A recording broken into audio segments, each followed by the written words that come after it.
नमस्कार दोस्तों, मैं शैलेंद्र एक बार फिर अपने YouTube चैनल पर आपका स्वागत करता हूं। इस चैनल पर मैं आपके लिए हिंदी कहानियां लेकर आता हूं। तो आइए बिना देर किए आज की कहानी शुरू करते हैं। एक व्यापारी था। किसी कारणवश उसका कारोबार पूरी तरह डूब गया। इससे वो पूरी तरह हताश हो गया। वह अपने इस जीवन में पूरी तरह निराश हो चुका था। एक दिन परेशान होकर वह पास के जंगल में गया और काफी देर तक वहां अकेला बैठा रहा। कुछ सोचकर उसने भगवान से बोला कि मैं हार चुका हूँ। मुझे कोई एक वजह बताइए कि मैं क्यों न दुखी और निराश हूँ। मेरा सब कुछ खत्म हो चुका है। भगवान ने जवाब दिया, तुम जंगल में अपने पास के इस घास और बांस के पेड़ को देखो। मैंने घास और इस बांस के बीज को एक साथ लगाया था। मैंने दोनों की बराबर देखभाल की, इन्हें पानी दिया और समान मात्रा में बराबर प्रकाश दिया।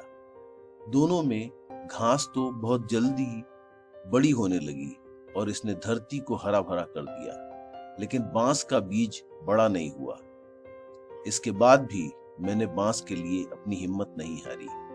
दूसरे साल घास और घनी हो गई, उस पर झाड़ियां आने लगी, लेकिन बांस का बीज वैसा का वैसा ही रहा। इस बार फिर मैंने बांस के बीज के लिए हिम्मत नहीं हारी।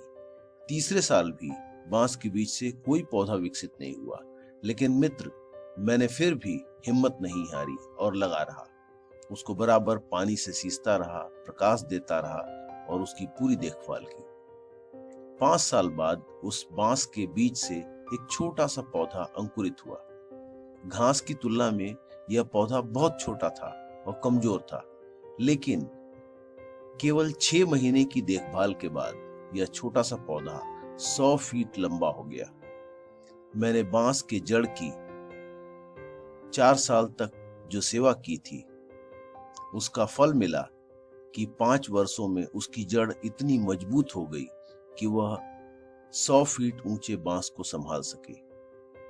भगवान के इस जवाब से व्यापारी को अपने प्रश्न का उत्तर मिल गया था।